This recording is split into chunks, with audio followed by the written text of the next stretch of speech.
Hi guys, good evening, good afternoon, sorry. I hope you're doing well. Sunday Gambiatia. Cynthia, AC, Tina,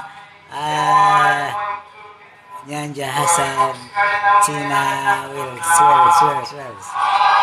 Mpulikayo mu church, mpulikayo mu misa. I want to thank you guys. Mubadde mu misa live, mugoberera. Mukama abampere kyemusinga okwagala.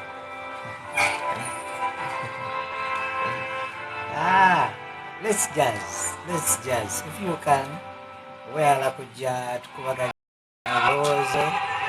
Please request here. I will join you. Paul Wanga, thank you for joining. My namesake. Phyllis, thank you for joining. Tugenda just kwogeramu just misi wedde bweba tubasomye misa kwenda ku YouTube zitaddeyo kwatidde on TikTok. We have had massive attendance as usual. Thank you guys for always. Cynthia, thank you for joining. Era emuli misa yegera mu background.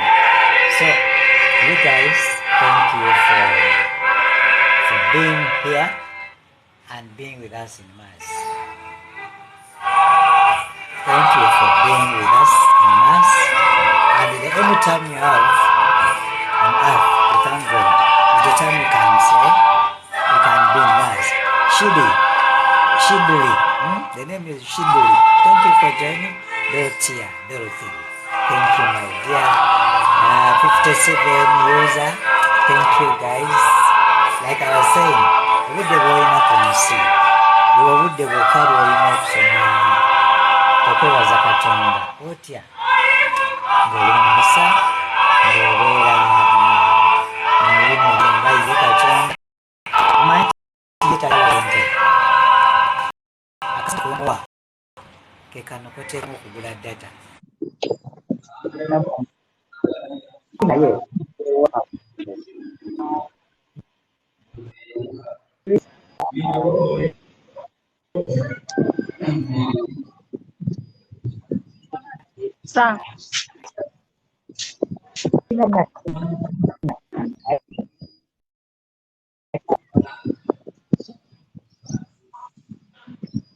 Christian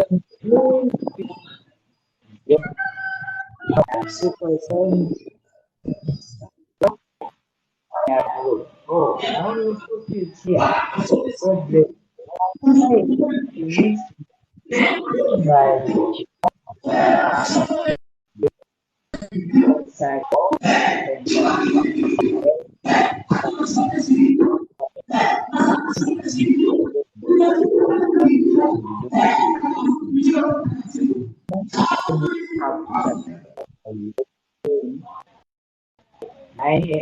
Mass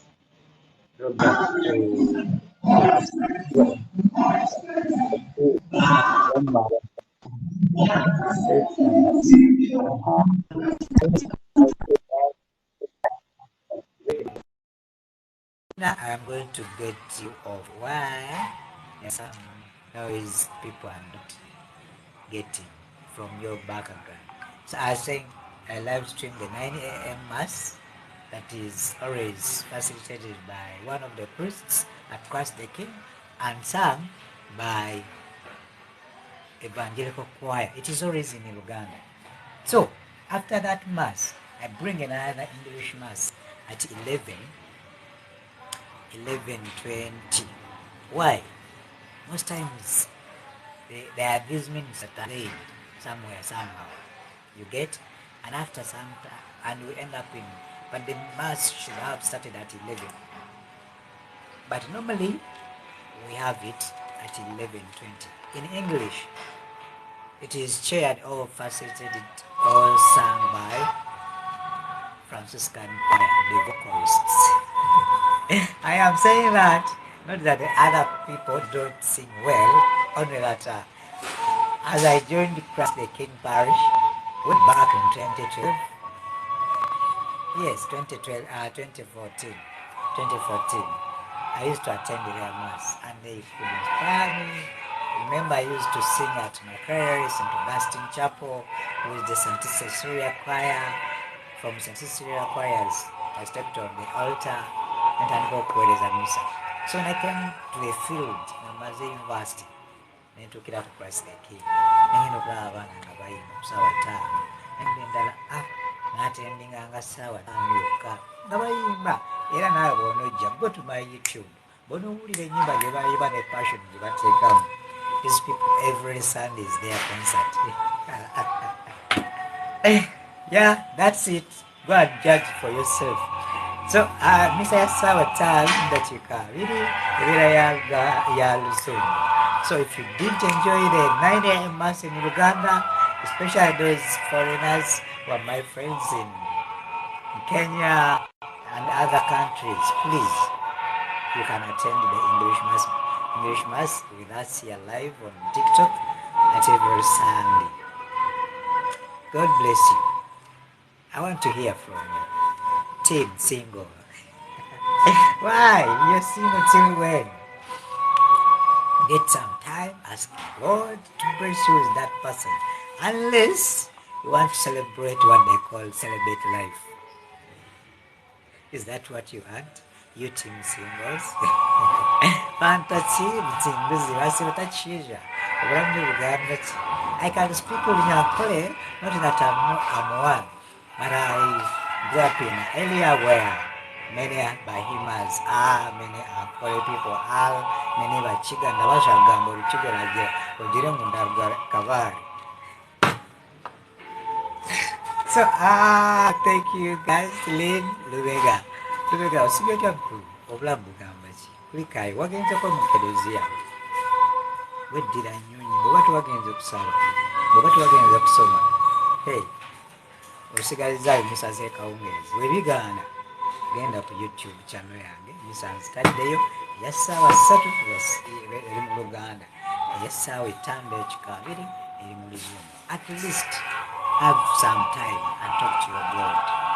Badde nkugamba obulamu bwe tulina ku nsi tetulina kirala kye tuyinzako Katonda okuggyako okubeera mu bintu nga okubeera mu misa, okwegayirira naye tobimaliramu budde kuba eno ensi gye tutambiramu nnimiro oba ye Eden Katonda gye yatuteerawo.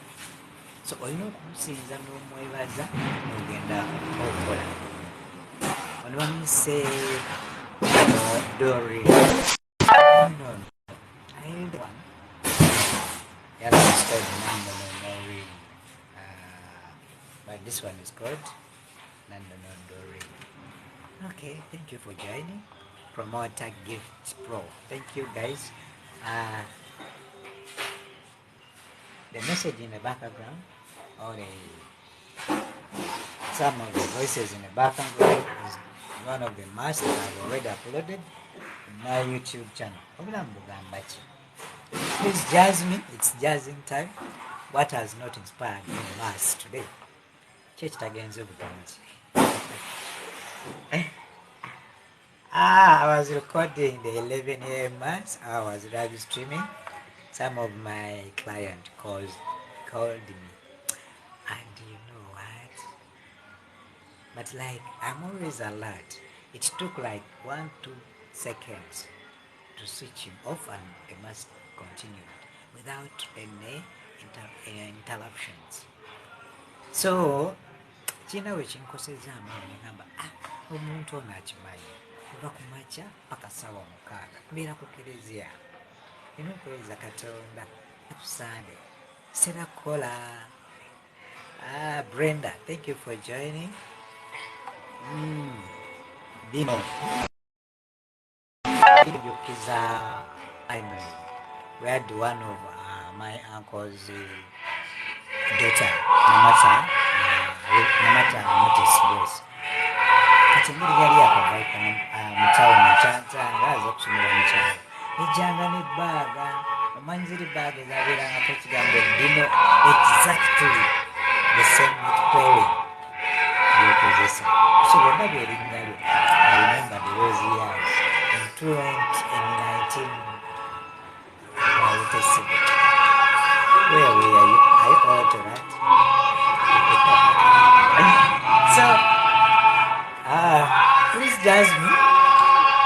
wish to talk to me, osobola okusaba wano nitwogera. Let me see. Dino. Okay. I can see. I can connect you. And let us. Someone is called Kalie Mukai. Mukai. Are you joining from Kenya? The name is Kalyn. Kalyn Mukali. I will join from where? Please let me know where. I was saying if you didn't attend morning mass or night mass, and you will masses, my channel I'm still doing on my Facebook account, my Facebook page. You go to Facebook, you will see me on my Facebook page, which is Paul Ssenkasi Omuweereza. I use the profile picture of my interview at MTV. When God wishes, people can look for you. Who knew? Go to my YouTube and check my story. MTV had captured in last year in October. You will not understand the person you're seeing here. It is that is emotional, but at least you enjoy it and learn from it. All in all, immaculate gift. Thank you for joining. And Scovia erinnya ly'eddala gwange njagala nnyo okubeera omulabuufu ne bamanyi amannya go. Chiviri 29. Thank you. Lois Kamsime. Wasiba Tachikazi. Lois Kamsime. Then this one is called Kaiwa Robert. Thank you for joining. Mr. Kayondo 84. Thank you for joining. Hey, I love you. Jesus. Oh, you just joined. Thank you. Hey, I am fine. Love you, Jesus. What is your name? Yes. What is ours? Christine has just joined.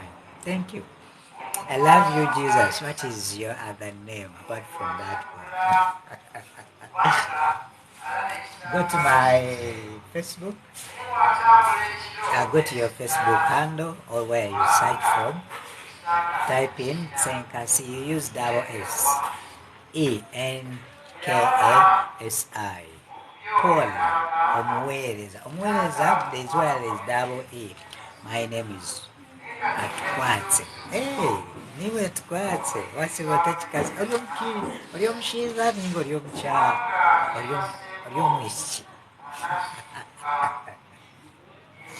I am shy. Sorry if I mentioned some words badly, but my Luganda, my Runyankole, hey, it is barely, but at least you can understand what I'm saying. Oli omushiiza ninga oli omukazi. Maria, thank you for joining. And please let me know, you people, where you are. I am happy because I am from Mars. We are getting close to, who can say it? We are getting close to, that is your, we are getting close. We've been fasting and we are still fasting and we are about to finish. I am happy I've been fasting and you too, whichever. If you didn't, there's that so-called, there's that whole week. It is called Holy Week. You can choose to fast in those remaining days. God will answer your petition or your prayer. You remember the other people in the scripture. Some came in the morning, giving a time to walk, came during start kazi shija amfoni. Okay. Welcome kazi. Bam. I will not ask you for Bushen anything. I have my friend who is born in Bushen. She's called Napsi Madorin. I met her from campus in 2012. No, in 2009. She's born from Bushenyi. We became friends. She knows where I'm born in Chazanga. So some of those people are the people that made me understand and learn in Nyakore. So nakwachira yebale kuza mputu. How is Turkey? I hope you're fine. Thank God that saved you through the havoc that attacked Turkey in previous months. My fellow district mate, the lady who was brought recently, she was perished in those circumstances in Turkey. So we thank God that you're still alive. Don't you see? So there are many things that we always want to thank God. The believer before. Thank you for joining. I was saying there's nothing I can give God. DJ Vance Uganda. Atadeko na flaga ya Uganda. Thank you. Olive K. Logose Mary. Thank you for joining. Logose, which part of Uganda are you from? Are you from East?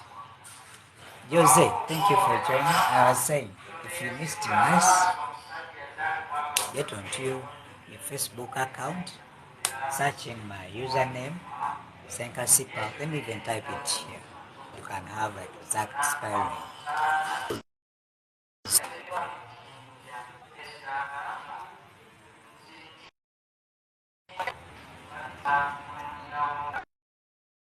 In the background, goes with this. Here, network was here.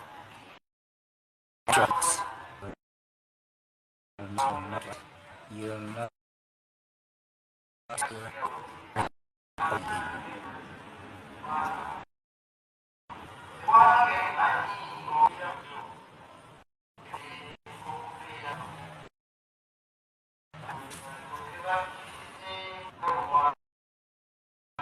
Which was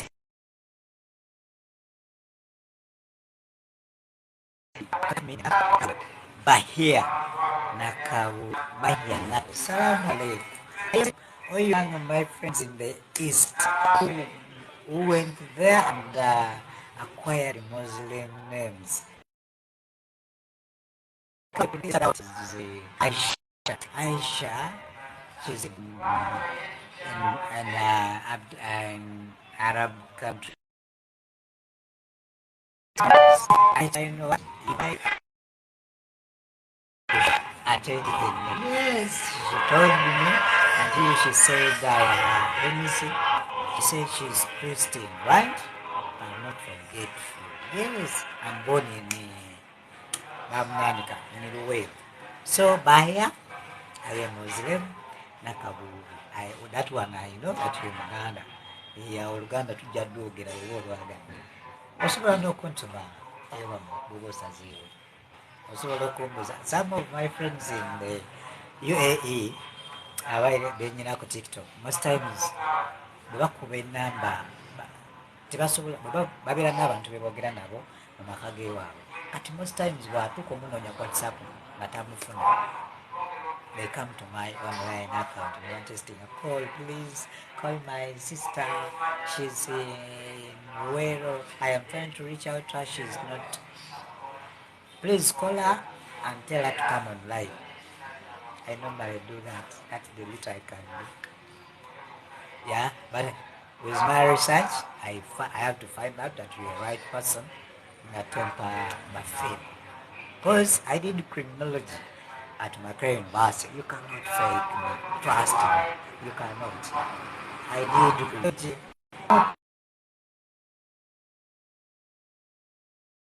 Right.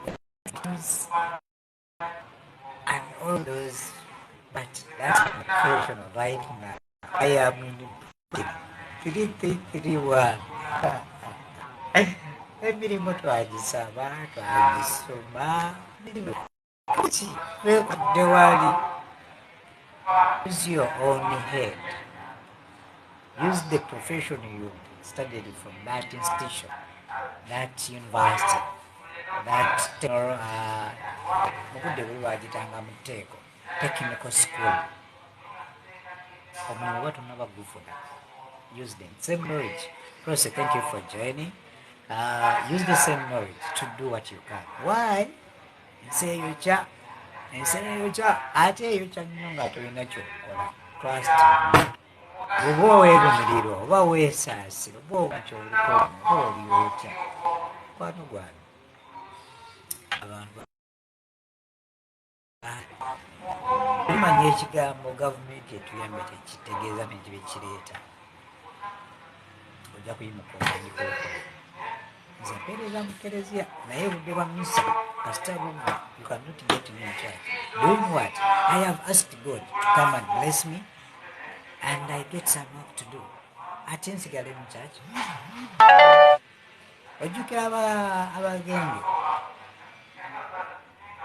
katonda olamala okutumakola kyabagamba ngende munyalaki ngende mufaayo yesu bamala batumakola bagamba ngende munonya omusaseredooti baba bagenda kumuna ne bawona omuyeyadda njagala odde nga mu church odde mu kereziya odde mu muzigiti mugenziyo okwebaza mutagendayo buli budde kaaba. Anna Queen, thank you for joining. There's someone using user 228+++. Thank you for joining. Olive K8, thank you for mbadde nkugamba funa ku budde nga ogenze mu kereziya ogenze mu muzigiti ogenze mu church kwebaza katonda mutabiraawo nga budde buli budde mukama ebyange bigaanyi ebibyo binaatambula nti nga budde bwonna oli musimanyi osoma noveno ngimaliriza oddakweri omaliriza eno oddakweri. When you really think for yourself, even God akugamba bwomala okwogera ebingi ebiringa eggulu sirikako. Let me give you an example. If you come and visited me singa wazze nonkyalira bagamba Ssenkasi Paulo Omuweereza bulijjo njagala okulaba era nkuguseeko mukama weebale biki buli kimu badde simanyi kiyongo bulijjo ofaanana bwoti byolya mere ki nze tompulira tonaba kumpa mukisa kuddamu osobola okujja nogamba nti oba tukyalira Ssenkasi Paulo omuntu bwonna omugamba anakubuuza nti yakugambye eki. This thing also is it is painful to some levels. Kambawo ekyokulabirako abakazi women ayagala nnyo baba kuddewo olutalo n'okuyomba n'omwami we ayime nga n'omusajja amuddamu. I have an experience. Vasa join, thank you my dear Prince Anne, thank you for joining. Padimba gamba omukazi gataasa okuyomba ayagala agwayombesa abenga naye amuddamu kimuluma nnyo okuyomba ng'oli tamuddamu bwemba nnimbye lutayipya and tell me Paul yogedde olimba era ayagala nnyo ayombe akoleki kanoli bwamuddamu lwaki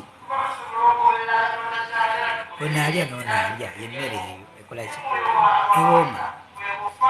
Rogose Mary, thank you for joining once again. Aaron P74, thank you for joining. Oba musinziddewa, please typing out oba you like and Chirabo Teddy, thank you for joining. Let us know where you're best from. Badde bagamba tuwemalira budde bwonna mu kereziya agamba even first with the music in the bar soboleyo okukikwazaganya obulungi. Mbadde ngamba nti bw'oba nagamba bwana mukulu nemugamba nti obudde bw'okubeera ku kereziya sibuyina naye bw'okubeera mu misa mbuyina kubanga obudde bw'omala mu misa oba olina Katonda live obudde bwokka Yesu Kristo bwajja mu bulamba bwe kati bwavaawo nga bw'osigalawo ngaani oli faala oba oli musisita nti otereeza bifaananyi bya Bikira Maaliya bya Yesu otereeza altaari otereeza ntebe Immaculate, thank you for joining. Okitegeera wali bamaliza ne bagamba nti omukama abeere nammwe nti naawe abeere naawe ogende emirembe emisi ewedde. Lakeke, thank you for joining. So beera n'obudde bw'otendereza Omukama era naye muwa obudde asobole okwogerako naawe. Akuddemu sirikako, si kyangu. Waliwo nno munaye mabegako omufaananyi graphics abadungu John Kristo yagamba omanyi tiku zino wemba ngenda okusaba ebintu byesiba. Nemugamba yes, buli ebigambo lwebikulula Katonda yaba ali mu charge. Let me connect Teddy tuwulire kyatugamba. Teddy Tereza the believer. Tereza tuwulire kyabonaye otuwulire. Let me even put Teddy nsobola okuwuliza obulungi. Okay.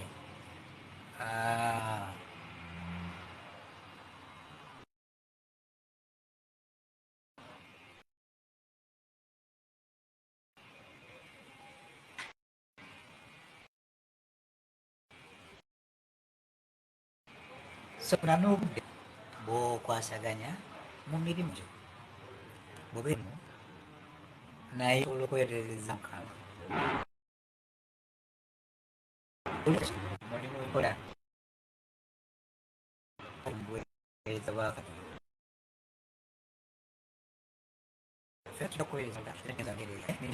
Gladys, God Samuel, I have some friend of mine called Gladys, and this is called Gladys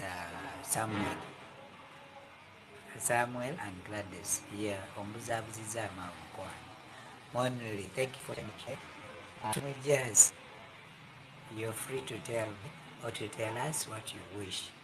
Twavudeyo mukereziya nakugambye batuwagenze mu misa najja kusobola kukifuna genda ku YouTube you subscribe Ssenkasi Omuweereza. After that, hey, the end of the masses we've had it today. I have live streamed the 2 masses, one at 9 a.m. and one at 11:20 a.m. So you can enjoy the mass and have it. So badde tuli ku mbeera gyetweyamunga okusoma kuwedde. Genda mu kereziya, saba Omukama, kkiriza nti by'omugambye abiwulidde, muwaakadde akuwulirize naawe akuddira ayogereko gy'oli. Oli waddekaawo n'oloota a bit busy bambi. Okay, but I'm hearing. Thank you, my dear. Misa njitadde ku The Believer. Njitadde ku YouTube, osobola okugendayo n'ogizannya n'omanya olwaleero babuliridde ku ki. Kuliko ey'Oluganda, kuliko ey'Oluzungu. Thank you for commenting The Believer. I know you believe. So okunyumirwa oba okuteekako ey'Oluzungu oba ey'Oluganda. Any can do you good. Right now, kyetulinawo we are jazzing. Ki ekitakusanyula? Mbuulira. Waliwo mukwano wange ye Mitali ali awo atera okusoma naffe mu misa. One day yagamba, you know Paul? Yeah. What's your name? It's Paul. I'm Paul. Nambuuza, you know Paul? Yes. There's something I've been wanting to tell you. Nambuuza, what's that? Do you know, I am not a Ugandan. I just came in for some few months here, but I normally come on Mass, and here has been my issue. Nambuuza, what is that? You know, Father, he reads English, but not all of us understand English. You're a proud Catholic believer. Yes, thank you. Please profess it and keep it up. You know what? Man changes. Ask the grace of God to follow you always, at any time.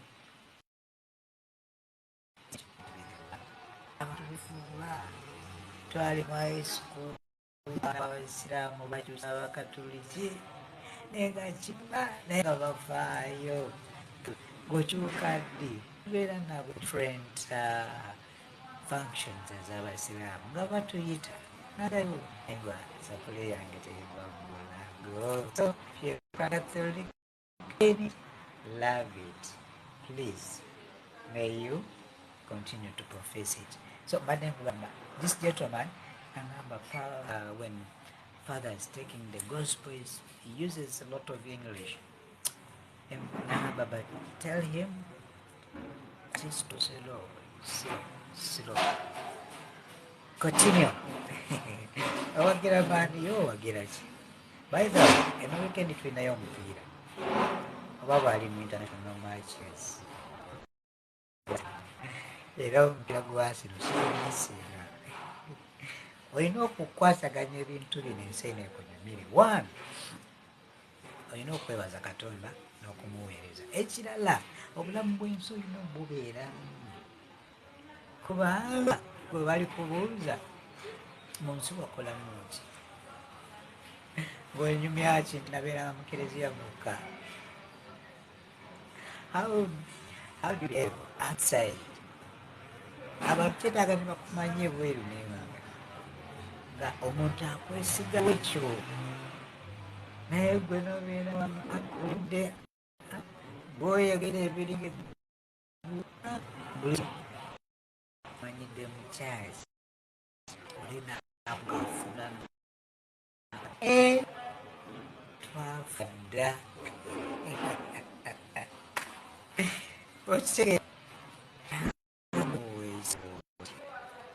olina okukwasaganya obulamu bwebweru n'obwomunda. Kati bwemala omukwasaganya balansi ngaayebyo ebintu ebibyo ekikufuula kiwuli muki mu public. Awo ensi ejja okukunoonya nga balina kye bakunoonyeza.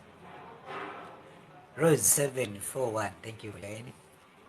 Abantu yakula lwekyo kyosi ebweru ekkereza ne munda waayo.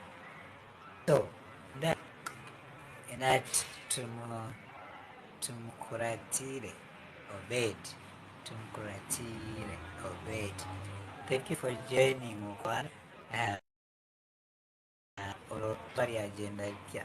Rita, where are you based? Kuba kubuliza gwako genda Katonda ku mirimu gye egy'enjawulo.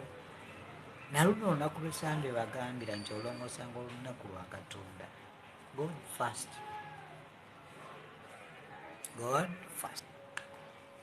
Kasita omala okugenda n'otuukiriza olunaku lwa Katonda ovuddeyo bulungi, awo ne bw'ofuna ddiiru nga yakakadde ogenda n'ogikola. Lwaki? Katonda aba agikusizewo, aba asiimye era aba awulidde essaala gye wamuyitiddemu. Let me tell you, one of the expensive deals that I've ever got, yajja ku Sande. Nakeera ku makyanga bulijjo, nyingira kereziya, empeereza misa zange ne ziggwayo. Zaali ziringa ssaawa 8 oba twali tuludde nga tukola ki, kuba nze tera kuvayo ku 6. Tuziira 8, nzijukidde. There's a friend of mine yali aguze emmotoka nga aŋŋambye mulindire ku kyaki muyitire baana mukulu agiwe omukisa. Dorothy, thank you for joining. Nakajja Prosi, thank you. Nakaya, someone is called Zichana too, thank you. So, Botica, no, you was a man. Nangamba nindira kugerezia awo ngambire musinya. I am bringing Micah to be breast. It's fine. Ngajanga mbeera waawo musinya muyita tujja ebitabo tujja amazzi g'omukisa. Jumba Robert Omuzirankima, thank you for coming, man, from Sembabule. Okakasa Sembabule ovaawa Mijwala oba Lwebitakuli? obaawo era ebitakulima nnyo musaawe wonaawo mateete simanyi waaba omukulu jjumba kitange bamuyita jjumba. Thank you for joining. Mukwano wange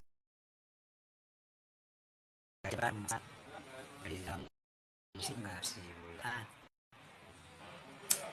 banzikirira awo ku communication basi nabakukkirira communications house. Some guy simulaba nga nakutonawo naye tulina whatsapp group gye twali tulina. Nkubira Paul said yes, you're on. Yes, I am on. I have sent my sister in Kampala. It's the good. I said Kampala.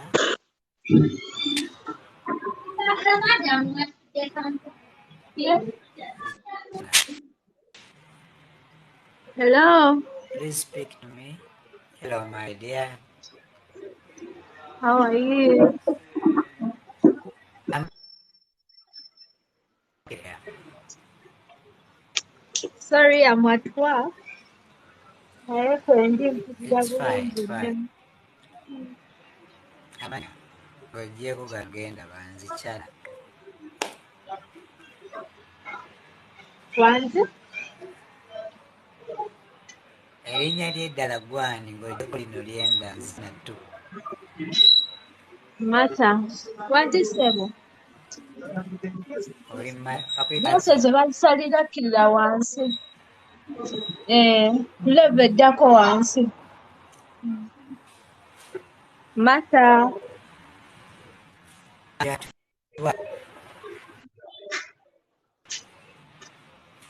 Wanzi? Oli mulimu. Ye ndi ku mulimu. Wanzi?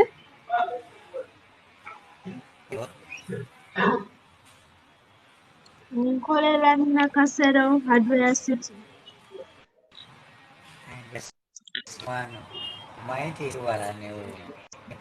Era siri wala. Olwaleero mu misa sibaddeemu naye mbeeramu Sande. Kuba olwaleero nafunyeemu ebinkwatakwatamu. Ngenda kusoma ndowooza ya lwaggulo. Wanje?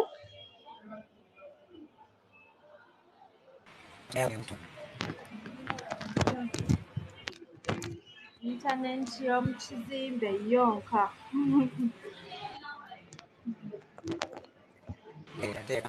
Hello? Hello? Mpulira Martha, mpulira. Intanenti y'omu kizimbe ebeera evaavaako. Olwaleero sibaddeemu mu mmisa naye ngenda kusoma emmisa ndowooza ey'olweggulo nga nvudde ku mulimu. Otera okusoma mmisa ku Sande? Wanje? Otera kusoma mmisa ya ssaawa mmeka? Ssaawa 2:03. So you know me, Cho? Yes. Kati nze sikumanyi, kali imagine. Kituufu. Naye nga nze nkumanyi. Ne lumu twasinkanako ku banki wano, banki y'okunassa. Wano ku Nkurumah Road. Yes.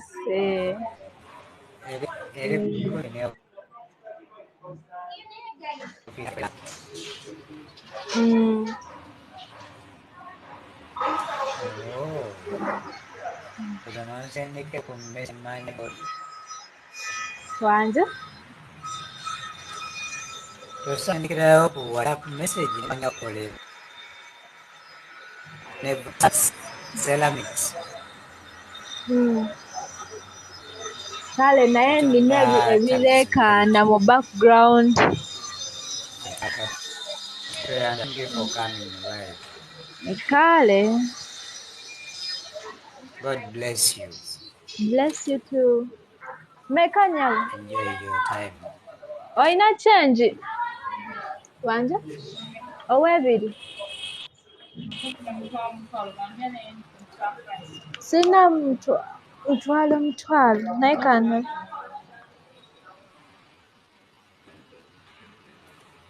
Okay. Martha, she made it in the morning. She says, atera kubeera sawa ssatu zemisala atera okubeera naye yagisugidwa. Maggie Kims, thank you for joining. Jim Soan, Jim Break, thank you for joining. Nosoke Henry, thank you. Alice Coutinho, you're still on. I can see this. Tubale tugamba omusaayi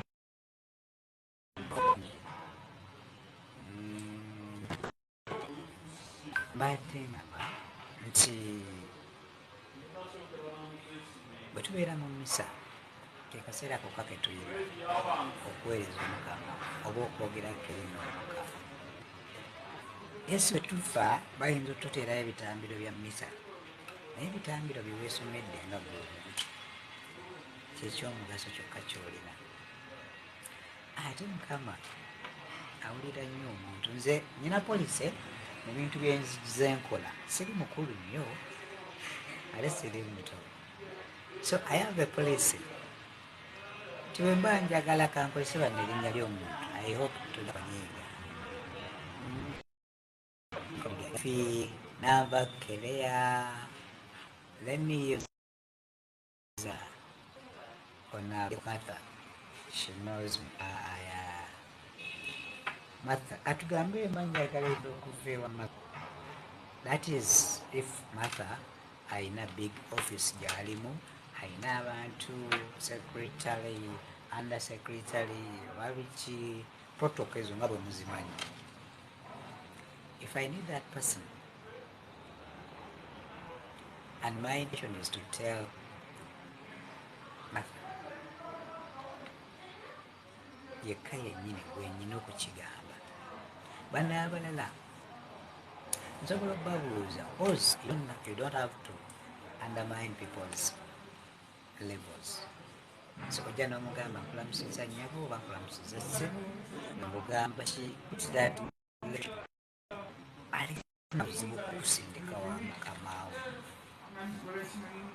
Abantu batugumisa lwakuba mbeera yetwatadde okukola oli munene ng'ojja where's your boss? What do you expect? Olajja kugamba is not in or she's not in. So in that respect embeera gye weeteerawo yekugondera kumanya abantu bali omuntu omuntu wakati bwe mba njagala Martha, what I normally do, I create that relationship with the person. After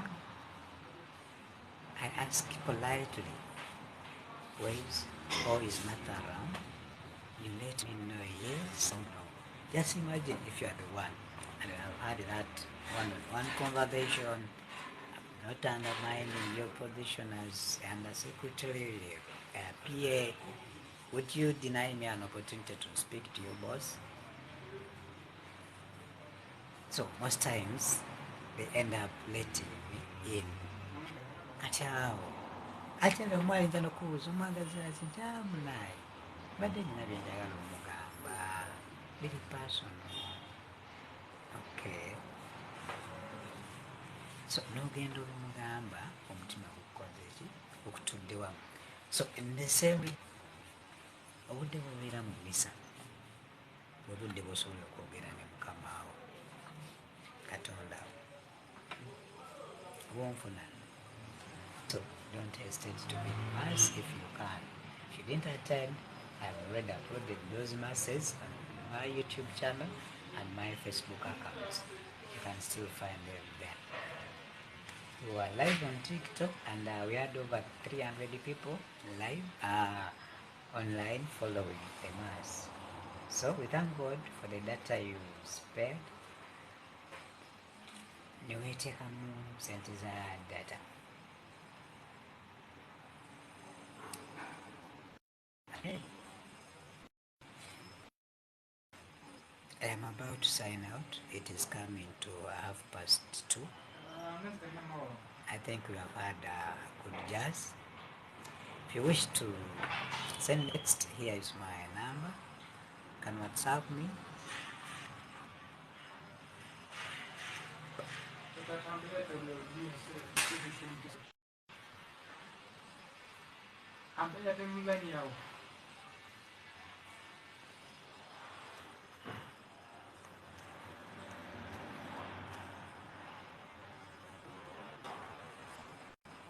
Yeah, the lady who is in Turkey, may God bless you and keep you there.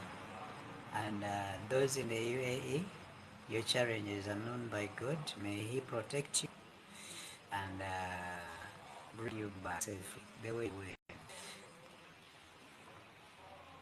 Okay, Mother, thank you. Tunadamu tukwatagane. You can go to my YouTube channel, you subscribe, you can go to my Facebook page, you follow me. My Twitter account still on. I use the same names everywhere. Ssenkasi Omuweereza. TikTok still the same account. You guys, thank you for following me. Oh, and I want us to have the Mitwalo Kumi very soon. You're asking me to raise Bawera. We are about to hit Mitwalo Kumi. Thank you for the love. Thank you. You're appreciating what I'm doing. I am sure you appreciate it. Otherwise, you wouldn't have followed. You wouldn't have followed. Please keep liking, keep sharing, keep liking the videos that I share on my channel. Keep liking them. Please send in those comments. I will reply them. I am sure I have replied each comment I have on TikTok video, unless otherwise. And even if I've taken comments, but after some time, at least I like, or I reply with a sticker. So thank you guys, thank you. We appreciate it and God bless you. Thank you, Mother. May God bless you. One day, I am sure we shall meet and you tell me you are a person about the person you're talking to. You've seen my number. It's there. You can WhatsApp me. Ayesiga Franklin. Thank you, Mkwano. Yeuma. Wasibuka. Onakula itite Kerezia. Tratendozomukama. Bwire. Edward. David. Thank you for joining. Like I have been always telling you, every Sunday 9 a.m. mass. It is always live on my channel. Then 11 a.m. or 11:20. Still, like those masses, I've already uploaded them on the YouTube. You can go there and follow them and check them. And these other days, Monday to Saturday, we have Rosary. We meet here in my office and we take a rosary and share the word of God. Because during there, I'm always creating Kolajande. I do my own business. I am in printing. I do printing of sheet books, business cards, billboards, pull-up banners, whichever, t-shirts. There's a school in Omuweereza. If you know Nandere and you're here, let me zoom to this poster. You'll see that you see that those t-shirts. Let me zoom here. I hope it comes to there. Over 100. Okay, thank you guys. Thank you. This is a logo of one of the schools I print for. It's called Nandele SS or St. John's SS Nandele. It's best Uwero. You go to take Guru Road. When you reach Bombo, you take your left hand side, and cruise like 10 15 minutes if you're in a car. If you're on a border, 15. So depends on how you you care about your life. So when you reach Nandere SS or St. John's SS Nandere, school have been printing t-shirts, collars and round necks since 2016. Can you imagine? I thank the parents of that school. I thank the teacher, Reverend Father, my girl Robert. It me the job. You know, we have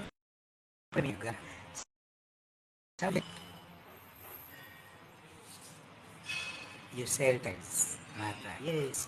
Oh, I wish I knew. In 2020, I built my and is a name kugulako tiles. You never know, God willing. Nsobola okuzimbayo mansion endala. Nenzija nenkunoonya. Thank you. Please let people know what you do. Why? If you don't sell what you have, you'll complain and you'll owe to God. So me, I'm in printing. I do t-shirt printing.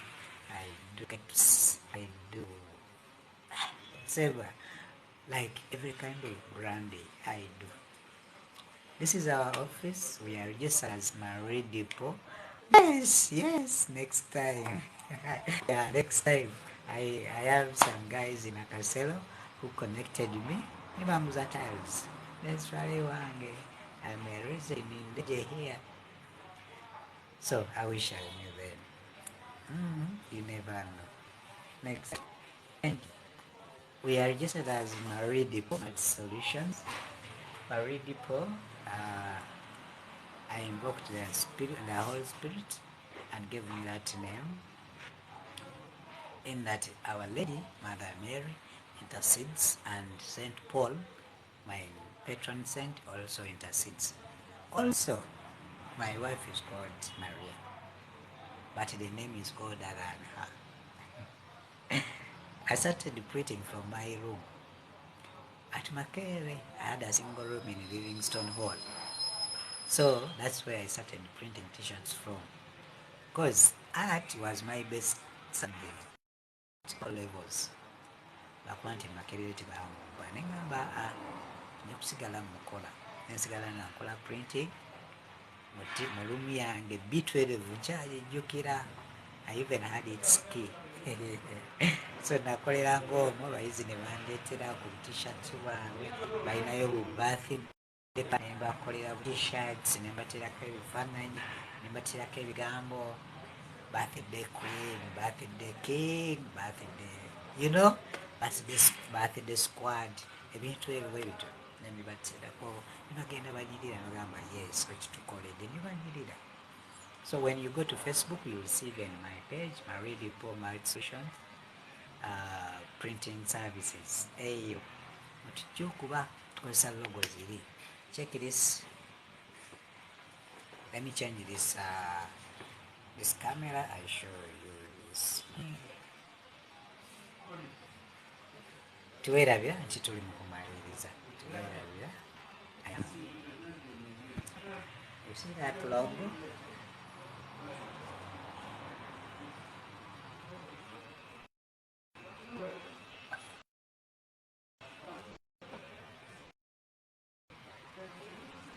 So this is my logo. This is the rice. You guys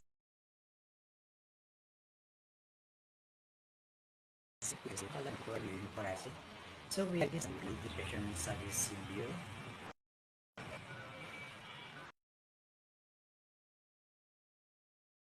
So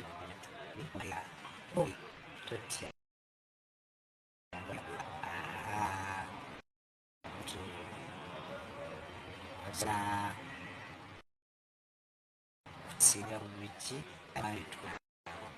in that mbeera y'emu bwetyo ojja kwenyiza imprinting now nga bwali bange criminology gwe twasoma in the nearby future ng'emirimu egirigiwa nga sijja kubuulirira naano printing abantu abamu bakola emirimu nga nze giteekamu se so waliwo emirimu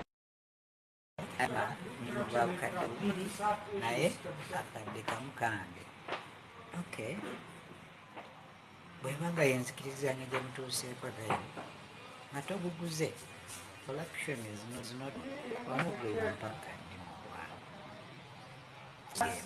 So in that respect, let people know what you do. Aliwo nayagala okuzaako to finish up. Prince Maggie, Princess Maggie, thank you. And come online and greet your people.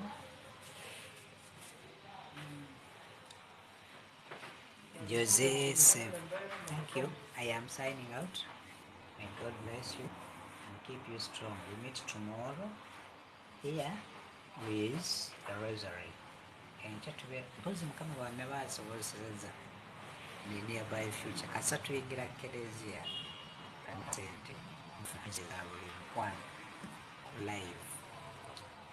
Tunamana mpadde akasente lwaki biri just kugula data etustationinga tubeera ne misses okumakya kusaawa 12:20 endala ya saawa emu so we can choose betufuna data amala I promise we shall have daily masses naye kati katuje nga tukyazenya n'olwo okusanyira okaze tukavalinga tunafuna akasi kama wanabantu they tunataka kufuna message hapo. Thank you. Let's see dreams together. We were kwenye mide mkosi.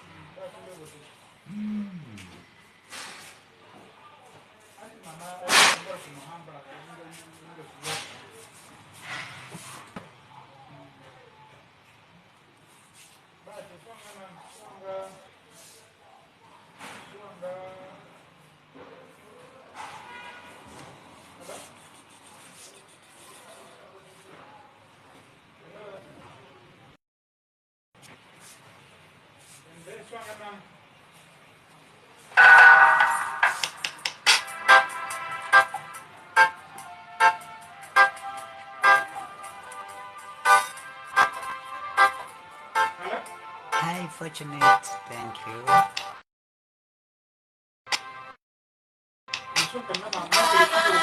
Sunday chicken. You're very nice, like I was saying. Very nice during the day. Sunday is fine. I have I somebody 7 a.m. mass, 8 a.m. mass, 9 a.m. mass was live on TikTok. I hope you didn't miss to my YouTube.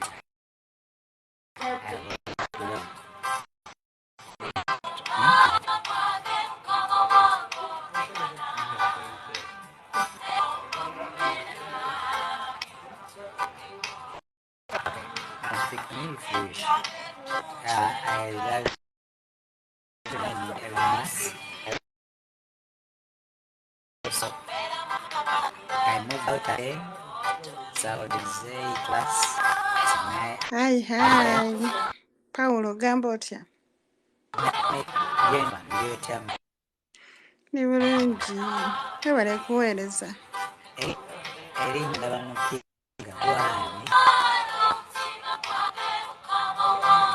Obaka netiwaaka kako? Nze yange eri kiriya mpulira bulungi. Ade sikuwulira bulungi. Amanya gwani mukwano. Amanya gwani. Kambuze leero ebadde Matabi wama. Matabi ga Sunday. Huh? Matabi ga ku Sunday. Sunday. Omanyi leero bannange leero nsibye enimba abantu nti leero matabi.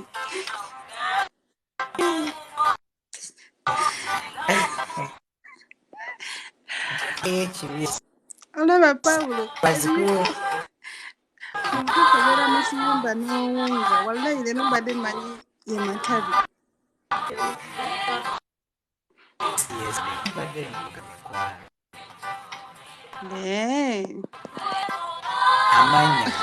Kati beenimbye ngende mbalimbirire.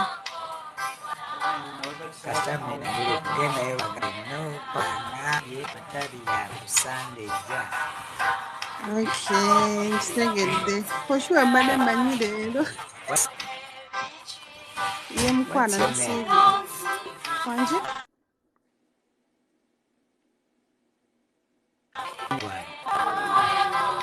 Siwulira. Amannya gange bampita Fortunate Twesigomo.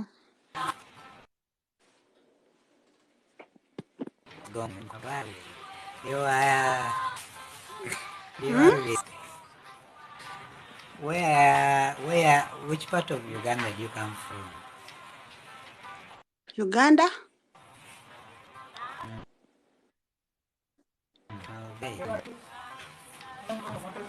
Pawulo towulikika bulungi. You are breaking. You are breaking. Kati nkuwulidde. Ombuuzizza ki Pawulo? Tisaidize Uganda oba kitundu ki? Okay, ewaffe banzaala Kabaale naye okuva mu Kampala okujja eno mbadde mbeera na Mugongo kyali Wajjera. Mugongo kyali Wajjera. Aje oramanya Olukiga naye ng'otaralumanyi. Olukiga nendumanyi. Onakiri manzaala ndi Omukiga leero nkaabula kunnema.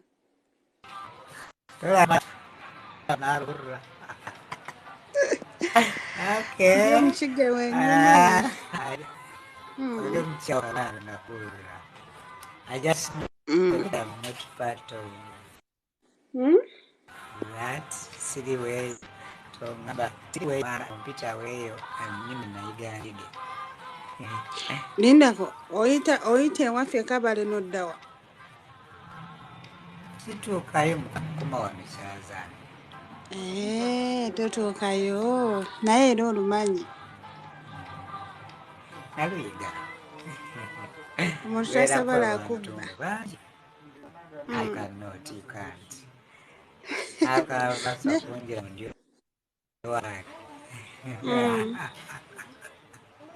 Naye bambi we bali kuweereza. Ezaako ekikuba bali kubeera. So ku Sunday Mutuufu we bali kwagala Katonda. Ekirala kinsobola okuba ku byankoledde. Genda obagambe Sunday lwe tulinayo amatabi. Era babeereko ku ssaawa 3 tujja kuba ne misa. I normally live stream those masses. Okay. So bw'okira misa genda ku YouTube. Get Paulo Omuweereza, you subscribe. Emukumisa oba misa zombi mulimu ey'Oluganda mulimu n'ey'Oluzungu. Senga okutayo. You enjoy them. Nsinga kwagala ya Luganda. Ey'Oluzungu ebimu sibimanyi.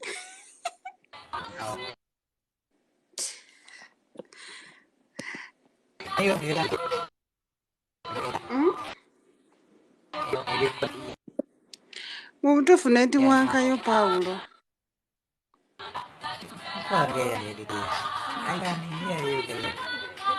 Era sikunyumirwa bulungi, sikuwulira bulungi.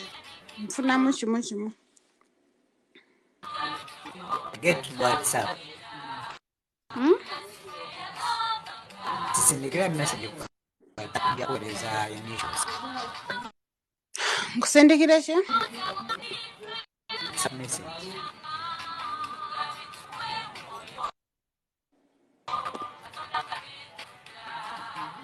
Sokola nnyo omuti Pawulo. WhatsApp namba yetwogere mpeereza Okay. olw'okuyisa Ngiteeke wano mu comment. kantekeko share. You can send me a text direction to user. Okay.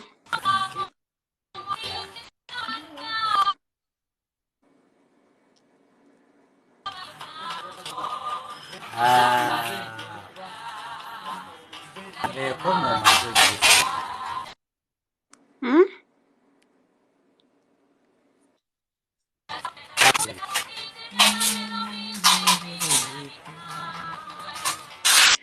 Nkugambye nnyo omuti n'ogaana.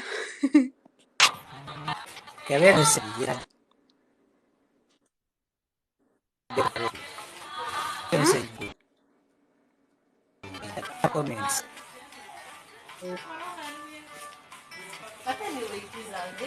So message, I mean, and I'm going to comment, eh? Okay, it's fine.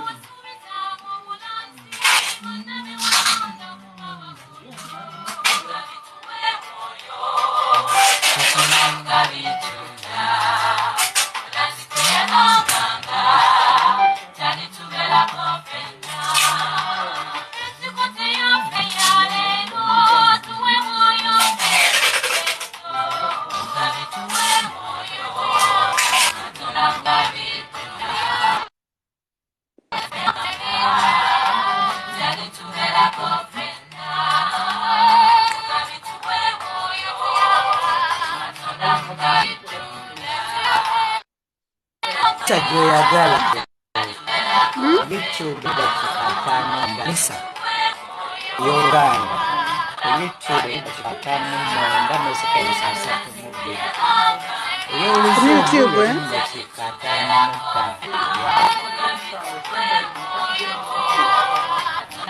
Okay. Hello, Makora. Thank you for talking to us. Okay, wait a minute.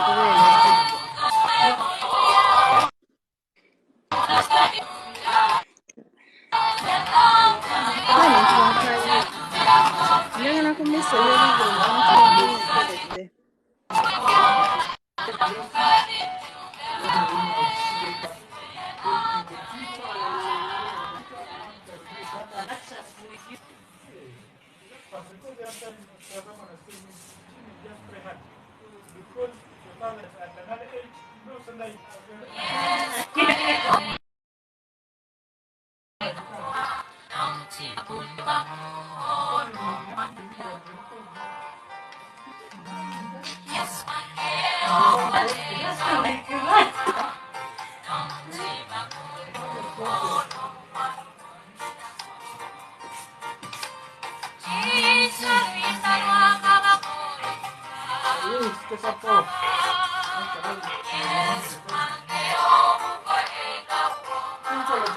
Alison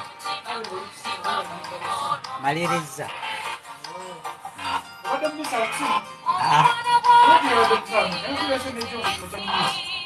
I'm ready to massage.